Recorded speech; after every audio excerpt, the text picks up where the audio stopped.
тапшырма эмнеге жазган жоксуң Бактияр? Я. Эмнеге жазган жоксуң айтчы? Уйлангандан кийин мен тиги русский азыгымды жазып отуп унутуп калыптырмын. Ошо менен жазбай калдың. Алибек сен эмнеге жазган жоксуң? Мен атам бежак кеткен болчу. Анан кой кайтарып калган болчу. Кечинде кайтадың да, түштө эле кетпедиң беле сабактан. Сенчи Баян? Тетрадь жаңгоштап жазбай калыптырмын. Сенчи? Мен дневникке жазбай унутуп калыптырмын. Дневникке? Кошуналар жокпу? Я. Так эжейдин кошунасы жазбай келет. Сенчи класс? Ручка сатып алайын деп унутуп ручка. Үйдө так ручка жок бекен. Я, Эрмек сен эмне жазбай келдиң? Мен көзөчү момундар жетишпей, атамдар бир жак кеткен. Анан мома калып калган танеченикине барбай. Анан? Ошо жазбай калдым.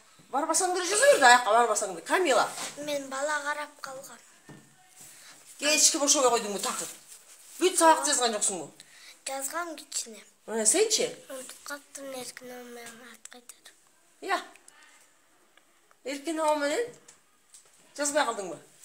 Сенчи Артур? Кой кайтарып жазбай калдым. Я. Кой кайтарып. Сабактан барып эле кой кайтардыңарбы? Сразу эле. Я, эмне кылайын, үй тапшырма жазбагандарга дагы 2 эсе